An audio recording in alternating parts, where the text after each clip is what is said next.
welcome to a very special edition of the Super Ladies of the LPWA. I'm Joe Pedicino here in our LPWA News Center along with my cohort, Jim Cornette. Cohort? Wait a minute, that makes it sound like I'm some kind of indicted felon or something.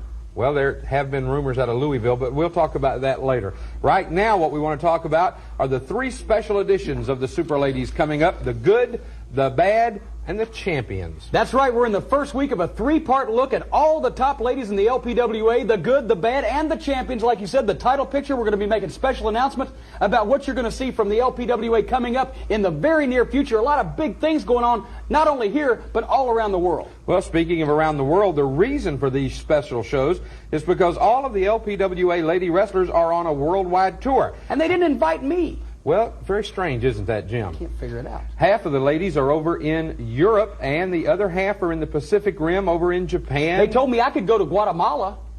Well, that's good because, you see, they're not wrestling in Guatemala, so that's probably why they thought it would be good to have you there. Well, who are we going to look at on this show today? The good. Today we're taking like a look Magnificent Mimi and the Queen's Court and... Have you been taking wait a something? minute. Well, wait a minute. Are you still on that medicine? Who No. are we looking at? We're going to be taking a look at Bambi and Reggie Bennett. We're also going to be taking a look at Terry Power, all of the good that goes on in the LPWA. We're going to take a short break, and when we come back, we'll have a special look at the good of the LPWA. Be with us. Good riddance.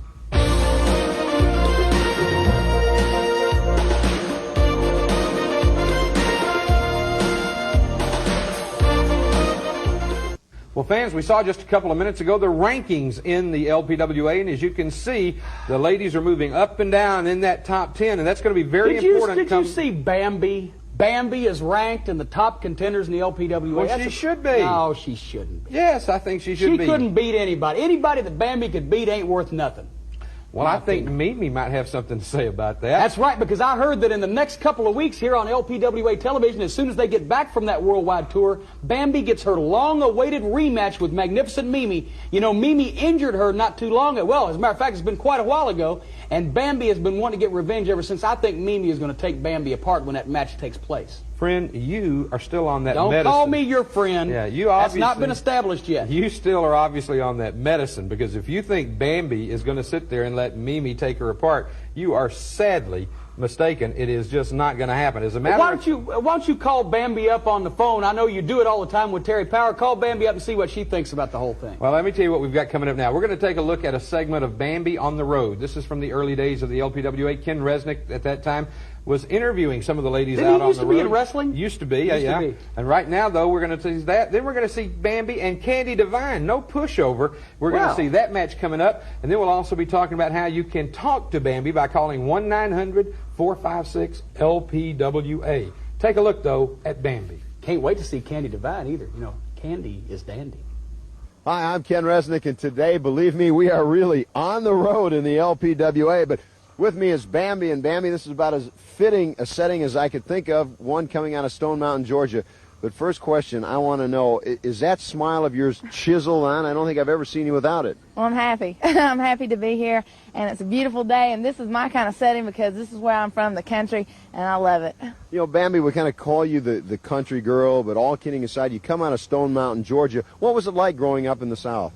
Well, I love it. The South, the people's friendly, and it's home, you know. Everybody's at home whether you're a stranger or not, and that's where I come from. So when I go out to the arenas, I want everybody to come up and talk to me because I just love meeting people. And, you know, the South is great. I love wrestling down there. I love wrestling all over. But it seems like wrestling at home, you know, all the home folks come out and cheer me on. It's a great joy. I don't know if it's your smile or your personality or what, but I noticed a little while ago back behind where we are, there were some animals, and to you, they just kind of come right up and eat right out of your hand. Well, I love it. You know, I love going to the zoo and all the different animals, and there is some back there, and you know, it's like home to me because, you know, farm animals, any kind of animals, I just love it. I love getting out and doing things. You know, it's always been interesting to me, and a question I've always wanted to ask you. You're always so happy-go-lucky, so great with kids, animals, everything.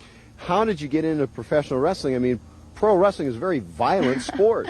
Well, it's just something I grew up with. As a kid, my dad used to take me to the matches. We used to go every week. And it's just something that I always wanted to do ever since I was about 9 years old. I said, I love wrestling, and that's what I want to be. And I was fortunate enough to get into the sport, and that's it. What kind of goals have you set for yourself here in the LPWA? Well, I think every athlete's dream is to be a champion, and no matter what kind of sport you're in, you want to be the best at it. And so I want to go out there and just be the best I can be, and hopefully maybe one day that'll be the champion. She is indeed the country girl, Bambi. On the road, the LPWA. I'm Ken Resnick.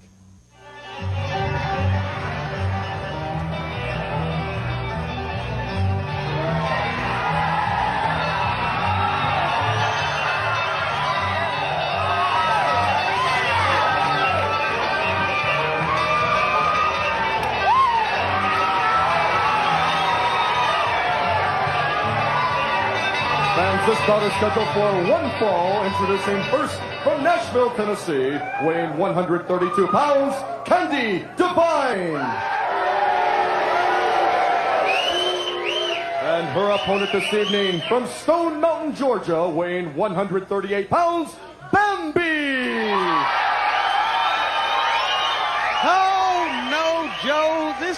She just likes to make me, she is so inordinately, unusually happy all the time. Bambi is so cheerful that it just that's the way she looks at life. That's the way they are down in Georgia. She is just enjoying life, and she loves being in the ring and wrestling. She loves being around her fans here in the LPWA. She's one of the most respected and most loved wrestlers in the LPWA. She has every right to be happy. And she has gotten an opportunity to show us against magnificent Mimi that she can hold her own. So therefore... Well, I'm not interested in whether she holds her own or somebody else's. The point is, she's Lester Flatt and Earl Scruggs' favorite wrestler. That's right. And she's going to have a Foggy Mountain breakdown here in this match against Candy Divine, who is also from the South. She's from Nashville, Tennessee. That's right. Stereo. Nashville, Tennessee, Music City, USA. So if anything, she should have been the one coming out to the music instead of Bambi. Well, right now she has got a wrist lock and it uses the hair to pull down. Now, the referee didn't see it, but our camera angle showed it. But, of course, Candy Divine denying that she pulled her down by the hair, but we all saw it. I didn't see it. I'm just being honest with you, Joe. I'm not trying to get on you, Joe. And there it happens again. She pulls her down. That time, the camera angle didn't show it, but Bambi is claiming once again that she pulled her down by the hair. We've been too argumentative lately, Joe. We need to be nicer to each other. And I'm just saying, she didn't use the hair. Candy Divine. Oh, now that time we saw it just plain as day. Wait. And now Bambi says, what's good for the goose is good for the gander. Pulls down Candy Divine, and now one arm drag. There's another arm drag, and she's got Divine down on the mat now. And, of course, Divine claiming she pulled her hair. I saw it. I did, too. Well, there you go. What's Bambi's good for the goose is good for the gander. We're not talking about geese or ganders here. We're talking about lady wrestlers. And she pulled Candy Divine's hair. That's what I'm saying. Don't deny it. I agree wholeheartedly. Thank you. I'm glad we agree. Oh, now stomp right to the face. Well, Candy Divine, she's showing that she can more than hold her own. Against Bambi, a vicious double chop right to the chest. Takes Bambi down, a sledge across the back. She's continuing the punishment. Candy Divine, we've seen her before, and she is one tough lady. Well, she's one of the top lady wrestlers in the world. She wrestles, of course, in Japan. She just got back from a tour of Europe where she was in the finals of a big ladies tournament over in Europe in Austria. And now she has come back to the LPWA, and her first match that we've seen in a while now, she is taking on Bambi. And I think she's out to show us that she is ready to take on. Now, look at this, though. Almost a roll-up, and Bambi almost got the 3 count on that one. I think that one took Candy by surprise. I'll tell you, Candy Divine now on the defensive as Bambi has mounted an attack and goes behind with the rear chin lock. Candy Divine was telling me about her European tour, very successful. She came up, she told me she spent 2 weeks in Greece. I said, I've been in a little hot water here lately myself. But right now, Bambi is staying on top of her, trying to cut off that flow of oxygen to the brain, which but a beautiful mare. Absolutely. Beautiful move by Candy Divine. I've always said that Candy is one of the better wrestlers in ladies wrestling. Unfortunately, she uses tactics like that. Effective tactics. Well, but she yanked her hair. I mean, she pulled her around by the hair and slammed her head. There's a noggin knocker. Now let's not talk about noggin knockers on this show. But the match has stayed nip and tuck so far through the whole contest. Candy Divine and Bambi, with Divine right now maintaining control with her own version of the rear chin lock. And once again, oh my God, she snapped her neck and at the same time brought her over. Bambi fighting. You know, when Bambi hears these cheers from the crowd, she starts firing up, and that's exactly what seems to be happening. The people are on Bambi's side, but Divine's still on top of the situation. Well, not right now. Look at that beautiful move. Now it's a matter of strength. Will Bambi have the power to pull her over?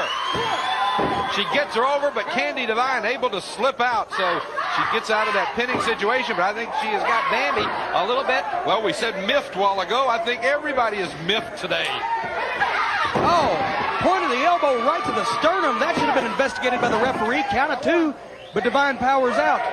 Bambi going back now. A big scoop and a full body slam. Bambi taking it to Candy Divine. Divine seems to be unable at this point to come out with any kind of offense. Beautiful clothesline. Now, Bambi just got Divine down. This is where she should be going for a pin, and she is. 1, 2, and Divine kicks out right at the 2 count. And now Divine is the one that is in control of the match, throws Bambi in, and now her version of a clothesline. You got to admire these ladies' cardiovascular conditioning as well. One more time, Candy said. They've been going full tilt through the whole match. She missed it. Well, she said one more time. She telegraphed that move to Bambi. Bambi knew what was coming, and Bambi as much as said, you know, Candy, if you tell me what you're going to do, I'm going to counter it. And now, Bambi 3 times, 4 times, 5 times in the head, 6, 7, 8. The crowd counting along 10 times. Right on the ear, too. Now, Bambi sends her corner to corner, but Candy reverses it. Candy's going into the turnbuckles, but she missed it. Wait a minute. Here it comes. That's it. The Georgia Bulldog right there from Bambi. And that wraps up this one. You can put it away. A 3 count, and the Georgia Bulldog wins it for Bambi over Candy Divine. And the winner of the bout, Bambi! Well, you know, she calls that move the Georgia Bulldog after her favorite football team. And this time it put away one of the top wrestlers in the world in Candy Divine. Candy Divine and Bambi, and I think Candy Divine is going to take offense to some of the things you had to say earlier about her. Let me tell you something. I think it's a travesty of justice. Alibaba and all 40 thieves could not have come up with a bigger ripoff than Bambi beating Candy Divine. Well, but I don't even want to talk about it. What was it you said a little bit earlier about anybody that would let Bambi beat them? And I know we're talking about your girlfriend here. Wait, don't put words in my mouth. I can do that very well, thank you. The whole thing is Bambi cheated, and that's all I want to talk about. We got other things to talk about. Who's coming up next? Hold on, I'll find my place here. Hold on, who's that? Don't tell me, I'll come up with it. Reggie Bennett. Reggie Bennett's coming up next. Reggie Bennett, and we're going to see... on the road segment. And on the road segment with Reggie Bennett, and then she's going to wrestle somebody. Judy Martin. Judy Martin. She will wrestle. See, I'm on top of this stuff. She will wrestle Judy Martin. And you know, I understand that everybody. The only thing you're missing is the place in the back for somebody to put their hand, but go ahead. Let me tell you something. I'll put my hand up your back in a second. I understand that everybody else is calling the LPWA Superline 1-900-456-LPWA. Not only can you talk to the girls like Reggie Bennett, Terry Power, Bambi, Malaya Hosaka, but you can also leave personal messages for them that they will answer along with viewer mail on the Superline. Yeah. Well, I've got a couple messages I'd like to leave Reggie Bennett, who's over in Japan right now, by the way, on the big tour. Terry Power's over there, too. Yeah, but looking for Denise Storm, I might add. When they get back, Reggie Bennett's going to have some things to take care of with Denise Storm over that situation on the LPWA title. But right now, let's go to that on the road segment, and then we will see Reggie Bennett take on Judy Martin. Today, I'm on a rather hidden stretch of on the road in the LPWA with Reggie Bennett. And Reg, I think it's fitting because it seems like you kind of want to be a little bit alone with your thoughts. I know the devastating and very honestly what could be crippling and career-ending injury to Shelly Francis at the hands of Bad Black and Beautiful has got to be very tough to deal with. Kennedy is tough to deal with. It's a shame that this had to happen. I had a real good tag team partner in Shelly, and it bothers me, but things have got to go on. Well, there's no question you and Shelly Francis certainly had a bright future, but underlying the injury aspect in any professional sport, be it professional football, auto racing, what have you, when someone you work very closely with and develop a bond between is seriously injured, what does that do to your psyche? Well, it does mess with your mind a bit there, Ken, but you can't dwell on the negative part of the wrestling. It's a very physical sport, and you have to go out there and wrestle the best match that you possibly can. Do you think with that injury, I'm sure it's always in the back of your mind, that you may find yourself beginning to wrestle a little bit more conservatively than you normally have, just to try basically and guard against injury? No, I'm going out there, I'm honing my skills, I'm getting a lot of training in, I'm running, I'm getting my wind up, and I'm trying to be the best wrestler that I possibly can. So you can't hold back. Now, what does the future hold for Reggie Bennett? Are you going to look for another tag team partner and pursue tag team wrestling, or perhaps look more towards singles competition? Well, losing Shelley had a big part, with all this. So I'm thinking very seriously about considering doing single matches more. I'd like a shot at the title. What about your workouts? I know right after the injury it was a little tough to get motivated, but do you find yourself becoming the Reggie Bennett of old? Yeah, slowly but surely, I am. Of course, not admitting to it, as you notice. Well, about as to be expected. Well, a lot of times you can say, I pulled her down by the hair, and if the guy asks you, did you pull her by the hair? Say, yeah, but did you see it? Well, she did it. We certainly saw it there. It was very clear, but you've got to give Rusty Thomas credit. Keeps the referee out of position. Now Reggie Bennett back to her feet. Rusty again, even there using more leverage. So far it's been all Rusty Thomas early on. Maybe what Reggie needs is to get beaten up enough where she kind of gets mad. But so far it's not the Reggie Bennett we're used to seeing. And now Rusty Thomas just stands right on that shoulder and throat. A lot of times that's exactly what it takes. Some of the people, especially the big ones and the strong ones, they've got a kind of an easy disposition about things. They're not as feisty and as on edge as, say, the smaller athlete. Because the smaller athlete knows what he's got to do. So then all of a sudden, when you stir them up enough, believe me, when something that big and powerful becomes a hornet's nest, then you got problems. Well, right now, Reggie Bennett with a hammerlock on Rusty Thomas. Thomas looks like trying to make her way to the ropes, but she's got a mountain to move in Reggie Bennett. Now Bennett lets go of the hammerlock, goes for a headlock. I'm not sure I can agree that it was a smart thing. When you've got a good hold on someone and it seems to be baffling them, don't leave it to go to something else because you think you're going to gain some more advantage. Now she goes back to the hammerlock. Yeah. The old adage, if it's not broke, don't be so quick to fix it. Exactly.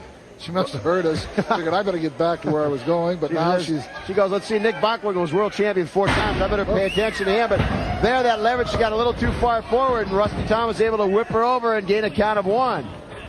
I don't think Rusty really thought she could pick up a pin, but just figuring at least break the hold. Now Reggie continues to take a beating in the corner. Rusty holds on. Oh, Rusty made a mistake. She broke a little too long, and Reggie comes out of the corner. I think Reggie's dander may be up a little bit because she's suddenly hammering away at Rusty Thomas. Takes her over now with a heel throw. And this time goes right to work, continues to stay on her. They call that a snap mare, and you can understand why it's a snap, because whoop, you come over hard and fast and furious. Now Rusty Thomas decides to bail out. Discretion is the better part of valor, which also translates sometimes to it's better to be a live chicken than a dead duck. You got it. And I can't blame Rusty for not wanting to do more battle with Reggie Bennett. It's almost like she's kind of slowly awakening a sleeping giant as Rusty now climbs back into the ring. I think she's going to emotionally, if there's been a little bit a dent in her spirit as far as her partner being hurt, Reggie's going to come back from it. I'm sure of it. Rusty made a mistake there. I don't know what she was trying to do, but she jumped right into the arms of Reggie Bennett. And you don't think of powerful arms that can bench 285 pounds can crack a rib or two? Just ask Rusty Thomas. Take a look at the pain showing on her face. That she is able to just snap those arms and affect that inner ear and does it again. It's like a set of cymbals going off inside your head. Not painful, but boy, does it hurt. I'm afraid, in looking at these two ladies, that I'd have to get myself a short haircut. Now, Rusty trying to set her up. Oh, backslide. Backfired. Reggie turned her over, count of 2. And 2 is all, but very close.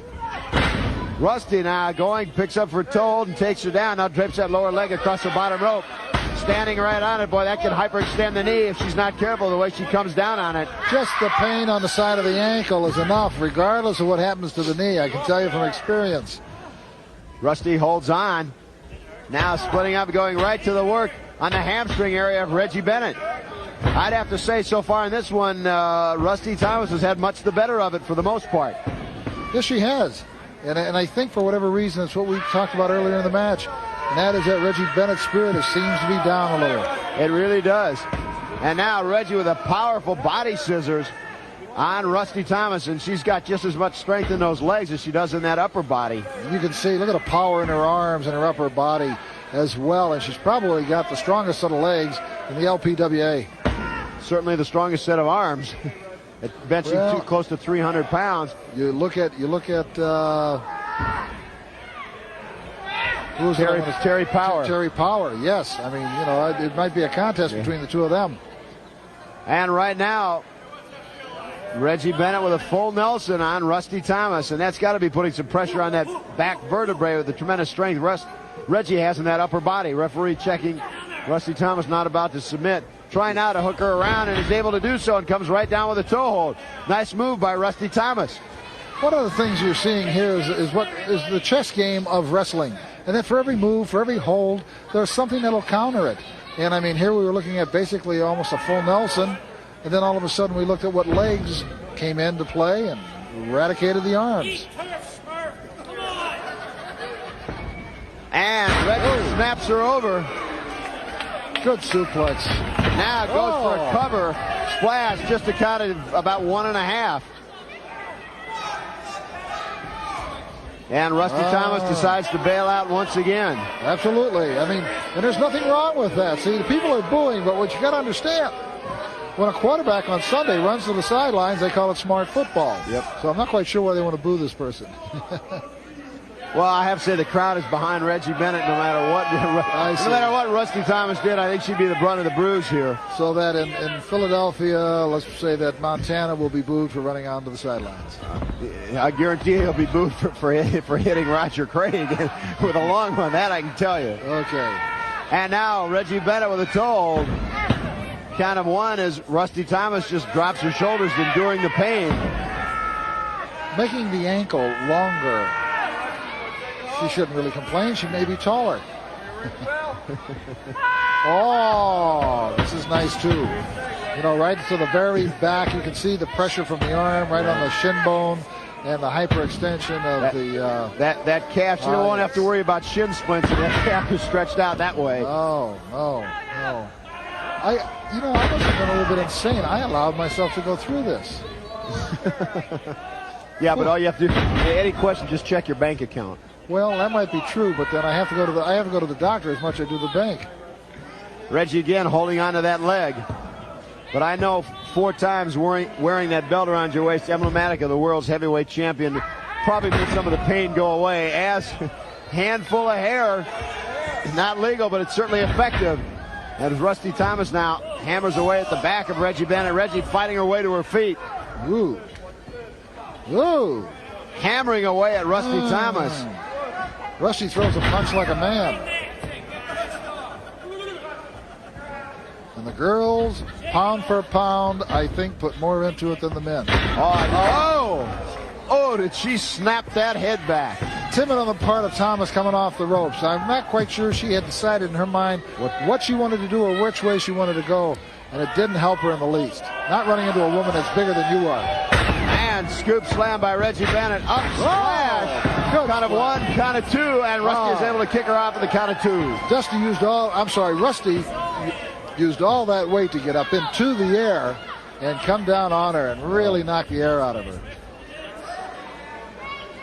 Into the corner. Now, what's Reggie going to do? And just decides to hammer away. Try to pull her off. Thomas didn't want to come, so make the best of it. Now Rusty Thomas again on her knees, not wanting to tango with Bennett. Rusty Thomas inviting one of the fans in. Take my place. Yeah, sorry, it's not a tag team matchup. So I think she got the wind knocked out of herself pretty good there. Only thing is, I hate to see Reggie back off the way she is. And Rusty kind of throws her hands up in disgust and not wanting any part of Reggie Bennett. Asking for a timeout. There is none. Referee continue to count. Now Rusty backs Reggie into the ropes. Believe me, there are times when you're in the ring and things are happening to you, you do ask yourself, what am I doing here? Oh, Reggie tried to catch her with a clothesline. Didn't quite, but that power scooped her right up with a scoop slam. And that's the thing. I mean, she's just that much bigger where neither one of them had any momentum. Rusty just ran into something that she couldn't handle. Oh, what a spinning backbreaker. What a move. Hooks the leg. Count of 1, count of 2. Evidently it was a count of 3. Well, now we come to the part of the show I know Joe Pedicino's been waiting for. Jim, wait a minute, just a second. can't even speak anymore. I'm being told. Are they out here? The FBI has finally found you? Bonnie Blackstone is on the phone with Wally Carbo and with the other commissioners. Oh, that must be interesting. Well, as a matter of fact, I'm being told that they have information on the big pay-per-view coming up this fall. Well, Bonnie is on the phone, and before we go off the air today, we hope to have some comments from Bonnie Blackstone and Wally Carbo and some big announcements about that big pay-per-view. Well, that's going to be the first time I ever actually wanted to speak to Bonnie Blackstone, because I'm interested, just like I think everybody out there is. The first LPWA pay-per-view event, we're going to find out a little bit more about it later on in the program, I guess. And also remember, and don't forget, whatever you do, that Commissioner Wally Carbo has announced that coming up in the next few weeks, there's going to be some rules changes in the title matches here in the LPWA. They've undergone some revision, and they're contemplating some different things. So the rules changes in the LPWA title picture will also be announced in the next couple of weeks. And now we got to look at Terry Power. I know you've been waiting all day for this. Just breaks my heart. I mean, Terry, of course, is currently in Japan. She's one of the top lady wrestlers in the world today. And we are going to be seeing Terry Power in action. As a matter of fact, I think that she is the ultimate female. I believe that's what they call her, isn't it, Jim? The ultimate female. I'm waiting to find somebody. Where in the world is the queen? Well, let's go. Excuse me. Let's go take a look right now at the ultimate female.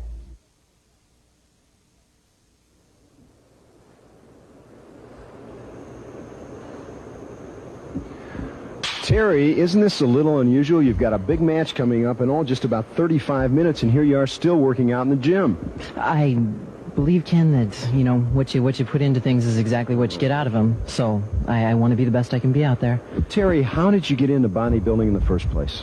Well, Ken, you know, every woman wants to look and feel good about themselves, and so I started out with a little bit of aerobics and some stretching to keep real agile, because that's really important, and then began lifting, and it became an art form for me, and I enjoyed the results that I was producing.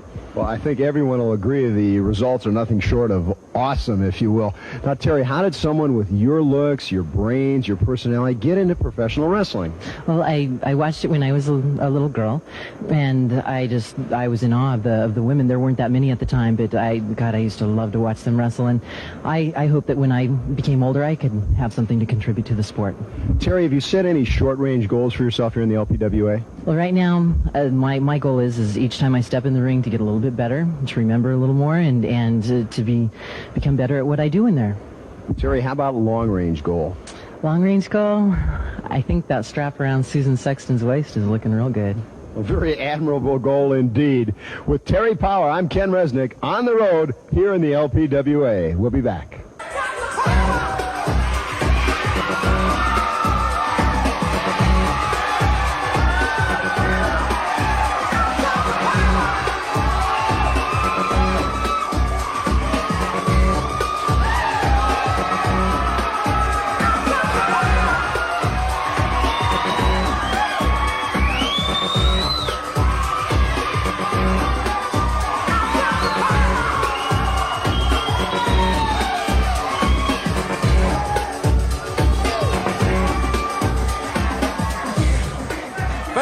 Is scheduled for one fall. Introducing first, weighing 165 pounds from North Minneapolis, Minnesota, Dangerous Denise Storm. And her opponent this evening, from Portland, Oregon, weighing 148 pounds, Terry Power. There she is, the Tower of Power.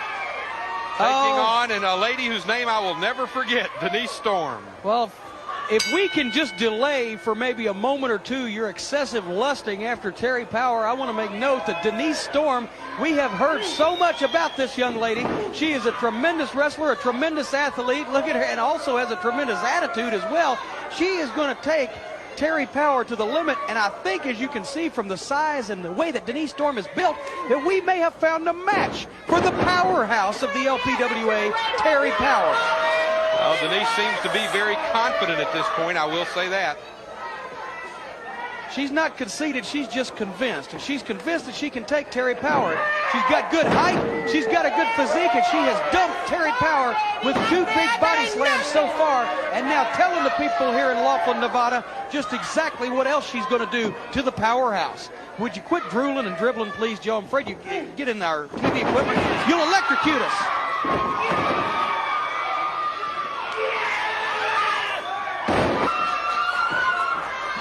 Terry Power ought to exhibit a little more scientific wrestling conduct in her attack here. She has broken every rule.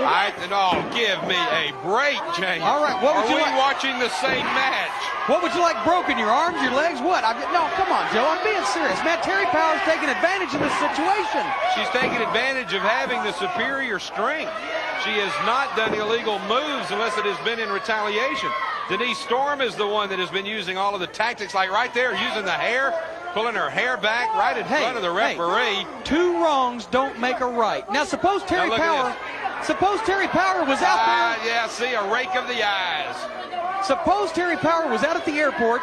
She was in the cockpit of that twin-engine Cessna that she flies around in her spare time, and all of a sudden another Cessna comes by and buzzes her. Does that give her the right to engage in a dogfight? No, because 2 wrongs do not make a right. I rest my case. Next witness. You rest in peace. Hey. I mean, this is inside a wrestling ring, Jim, and yes, as a matter of fact, retaliation is a major part of professional wrestling here in the LPWA. And I'm sure that Terry Power has retaliation for these type moves right here on her mind right now. Denise Storm misses with that clothesline. Terry Power hits with a cross-body block, and Storm able to kick out and giving Storm her due. She has been able to stand up to Terry Power. Look at that aggression. Look at that. She is taking the match to Terry Power, kicking, stomping, throwing the hair back, trying to snap her neck. She is just once again, she uses the hair to drive Power down to the mat face first. Denise Storm, I've never seen anybody so far in the LPWA handle Terry Power like Denise Storm has been able to. Now, that's just to say how good Denise Storm seems to be. Well, she certainly has the upper hand even as we speak. But she had better be careful, because if Terry Power gets a little bit that's easy for you to say. Off. No, it's not. Oh, beautiful neck breaker. That's it, she said. It's over with. If Terry Power gets up from this, I'll be greatly surprised. Then she come out. Not only did she come out of it, she powered her off. Storm now going up to that top rope. What's she going to do coming off the top rope? Very dangerous move. Comes off the top rope with a double sledgehammer right down on Power. Brother, I tell you what, she hit her hard and she hit her heavy. Count of 2, and Power comes out one more time. I don't believe she can absorb another blow like that. Denise Storm came right off that top rope halfway across the ring with the double axe handle. Now sends Power into the turnbuckles, and she charges. Misses. Missed it. Terry Power just fell down out of the way right at the right moment, and Denise Storm went running chest first into the turnbuckle. Came in and tried for another one of those sledgehammers, but Power was ready for her and used the foot. And there she does again, those strong legs. It looks like Terry Power is firing up. Now she meets her with a right. Terry Power on the attack, drives Denise Storm back into the corner. Joe, chops. There's 2. You can hear him all the way over here, Jim. Takes and throws Storm into the corner, comes in with a clothesline. Boy, this Terry Power, not only a wrestler, but also a bodybuilder as well. She's really taking it to Denise Storm and showing that conditioning in effect. And look at this. Now Storm powers out, but Powers is waiting.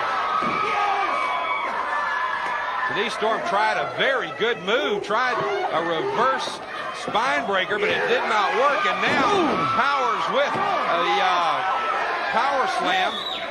Very, very good. Powers with a power slam. She ought to. Going for a side salto. Takes her down. Terry Power has just been tremendous in the last 45 seconds to 60 seconds of this contest. She absorbed a tremendous beating from Denise Storm, and Storm got the knees up.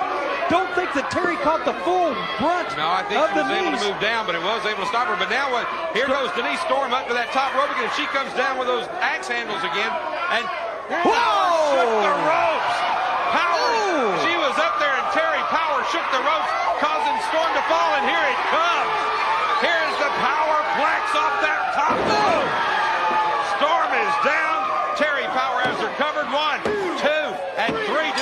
puts up a great fight, but in the end, it's the Powerplex that does it for Terry Power. Here's our winner, Terry Power! Well, I'll tell you what, Joe, if Denise Storm had been able to get one more of those double axe handles off that top rope end, she would have won that contest, I'm sure of it. Well, just a mistake on the part of Denise Storm, and this match might have been a different ending. Wait a minute. LPWA, Terry Power over Denise Storm narrowly, but hey, in the record book, it still went down. They must have searched all day to find Power, Bambi, and Bennett winning matches. I'll tell you something, Reggie Bennett is going to have a lot of problems with Dangerous Denise Storm when they get back here in this country, because Dangerous Denise is not going to stop at where she left off before, just costing Reggie Bennett the title. She's going to take Reggie Bennett out. That's all I got to say. Well, right. Well, I happen to think that Reggie Bennett, when they do get back from Japan, is going to take Denise Storm by piece by piece. Yeah, she's going to have problems. That's all I got to say. Well, who we got coming up All right, next? let's talk about one of the best little ladies in professional wrestling, Malaya Hosaka. Malaya Hosaka has literally... Excuse me, I'm sorry. You were talking about Malaya Hosaka and some of the big things happening in the LPWA. Bonnie, I know I guess everybody can come in here if they want. Well, Bonnie, you have been on the phone, I know, with Wally Carbo. Yes. Do you have any news about the pay-per-view? We certainly do, No, Joe. but somebody pressed their garage door opener and Wally's pacemaker, he had a heart attack. Gentlemen, that includes you too, Jim. We want to announce that the first big LPWA pay-per-view event will in fact be taking place this fall. And from what Commissioner Carbo was telling me and the other officials, it will be emanating from the historical Sands Resort Hotel and Casino on the famous Las Vegas Strip there, Joe. I'm understanding that late-breaking developments have it that the world's title will be defended at this big pay-per-view event, and we want all of our fans to be tuned into their local LPWA programs so that they can keep attuned to which stars are going to be performing there at the pay-per-view event and how they can catch this pay-per-view event that's going to be something everybody is going to want to see. Well, late-breaking news. Thank you, Bonnie. We appreciate the news. Yeah, why don't you break on out of here now, Bonnie? Thanks a lot. We know what we need to know. She has been on the phone with Commissioner Wally Carbo. We now know that it will be in the fall. We now know that it will come from Las Vegas, the historic Las Vegas Strip. You know, the Sands Hotel and Casino have been building a whole new section there with an amphitheater and everything. It is going to be great. We have been trying to negotiate to be the first major pay-per-view event from the Sands, and evidently Mr. Carbo pulled it off. Yeah, Mr. Carbo probably pulled it off, but he probably had a strain doing it. I'll tell you one thing right now. The Las Vegas Sands Hotel and Casino is a place that not only you're going to see a great pay-per-view, but I'm going to win a lot of money that night, too. How's that? I've got a system. Don't worry about it. All right. Well, hopefully your system for that, well, we won't get into that. I was going to talk about managing. But let's look at Malaya Hosaka. Malaya Hosaka, she's one of the best little ladies in the professional wrestling ranks, and we'll take a look at her right now. On the road here in the LPWA, in many vocations, you'll find someone and you'll say to yourselves, yes, they really fit the job they're doing. But with Malaya Hosaka, I think I found, and so will you, that it's about as opposite as you could imagine. In fact, when I told Malaya we were going to come down and film today's On the Road, I said I'd meet her here and she was going to be down a little ahead of time. Now, instead of sightseeing or perhaps reading a pocketbook, I find Malaya Hosaka reading Fundamentals of Trigonometry. Now, I can't imagine this is just everyday pastime reading, is it? No, I'm taking telecourses at a community college in Florida to go through with a degree so that I can work with juvenile delinquents and the work programs. And Malaya, I understand it's not just one degree, but multiple degrees you're going after? Yes, I'll wind up with, I need a child psychology and counseling degree, a secondary and elementary teaching degree, and then I'll also need a degree in criminal justice specializing in juvenile law. Well, the question that I have really been wondering, given your obvious intellectual abilities, your size, your looks, how in the world did you end up as a professional wrestler? Well, I was always very athletic through school, and I just enjoyed wrestling, watching it on TV and things like that, and eventually I just decided to see if I could do it. I've always been one to go out and try things that didn't actually fit me. Now, I understand a little earlier you told me that one of the real reasons you got into professional wrestling was at the urging of your friends. Tell me about that. My friends were real big fans of wrestling, and I thought it was very stupid. So they said I didn't like anything I was not capable of doing, and I proved them wrong. Well, you certainly did. The martial arts artist, and certainly as intellectual as they come in the world of professional wrestling. On the road in the LPWA with Malaya Hosaka, I'm Ken Resnick. Ladies and gentlemen, this bout is scheduled for one fall with a 10-minute time limit. Introducing first from Osaka, Japan, weighing 110 pounds, Malaya Hosaka.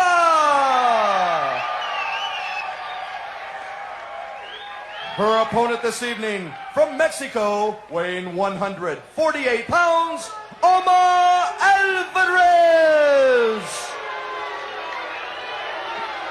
Alma Alvarez. Boy, the way it rolled right off Bill Anderson's tongue, you would think he was a native Spanish-speaking individual. Well, we have a match of international proportions today on LPWA. We have got... Let's leave these ladies' proportions out of this, Joe. Let's talk about the match. Alvarez and Osaka, and the power of Alvarez there, showing that she can use that strength. And now a mare bringing over Osaka. And I am very excited because coming up, we have got the first appearance of the Queen and the Queen's Court. And I am so excited to find out. We will find out today who the Queen of Wrestling is.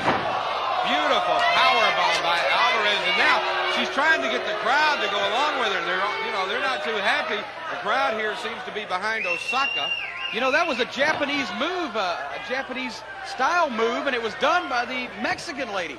Hosaka always outweighed in the LPWA. She has to rely on speed and quickness, but this Alvarez is giving her everything and more in the way of quickness. So it could be that Hosaka has met her match in that respect. All right, Osaka into the ring corner now. Whoa! Brother, right off. She swept that right into the chin. It was a Savate-style kick, and now she throws Alvarez in. She comes over, a somersault right into an elbow. Beautiful move. I mentioned a few weeks ago she had been compared to the great Muta. And that's the kind of moves that we saw from the great Muta when he was visiting the States. And now Osaka has the upper hand. It's reversed. What is Alvarez? Look at that move. We've seen that move before from Osaka, and it works. It's over. Ladies and gentlemen, the winner of the bout, Malaya Hosaka. Well, what a great match with Malaya Hosaka as she takes on Alma Alvarez. Is there something I can help you with here? I'm just making notes. I'm making notes of every time you do something to cross me, and I'm going to turn it into Commissioner Wally Carbo. And that way, the next time he's got his pacemaker in an uproar and everything, I can be the cause of it instead of somebody else. All right. I'm going to invite someone in right now who probably is going to cause your pacemaker to jump a little bit. Bonnie Blackstone coming back out here to tell us something else? Very special guest. Let's bring out Bambi. She's the Georgia Peach. Oh, come on. Bambi? This peach is the pits. I'm going to tell you that right now. Don't start. I seem to recall, Jim, that there's been some other times that you've had to eat your words. That's right. And Bambi, I know you are leaving tomorrow. An eye on you. You're leaving tomorrow for the tour that is going to Japan. And I know that you're very pleased with that, but there was one thing that sort of disappointed you. Yeah, that's right. You know, Mimi, she's wrestling over in Germany, and I'm going in a different direction. But Mimi, when you get back, I promise you, I'm going to have a match with you, and I promise you, you'll go down, and I will get revenge for everything that she's done to me. Well, let's talk about two things that I know you've got to be very excited about. The first one is the pay-per-view. We've just heard the announcement it will take place in the fall from Las Vegas and the Sands Hotel and Casino.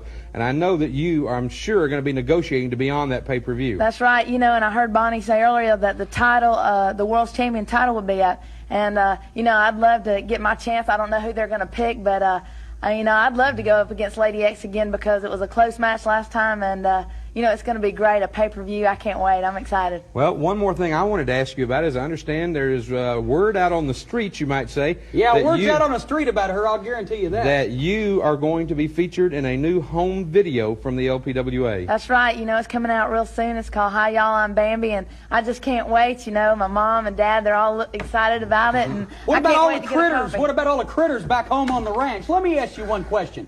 When Magnificent Mimi gets back in this country, you are going to have to wrestle her. You're going to face her right here on LPWA television. I remember she dropped you on your head. You were wearing the flea collar for quite a few weeks, and so far you've not gotten back in the ring with her. What makes you think that you're going to be able to get your revenge? Well, the only reason I haven't got back in the ring with her is because she's afraid to get in the ring with me because she knows what I'm going to do to her. Mimi, when you do get in the ring with me, you'll be sorry for everything you ever done. All right. Well, I want to thank Bambi for being here. It's good seeing you again. Some words from Bambi on the pay-per-view. I'd like to thank you for leaving. Thanks a lot. Are you always this Did ornery? you hear that noise while she was talking? That was TV sets all across America clicking off right and left. We've got a lot more action coming up on the LPWA on today's special edition, The Good of the LPWA. And any idea what we're going to see now, or do I have to do it all again? I don't know. I'm totally bumfuzzled as to what's happening here. It's time for us to go. We'll be back next week. And yes, Jim Cornette is putting together the bad from the LPWA. Till next week, everybody, I'm Joe Pedicino for Jim Cornette. Have a great week. Oh, this is going to be hot.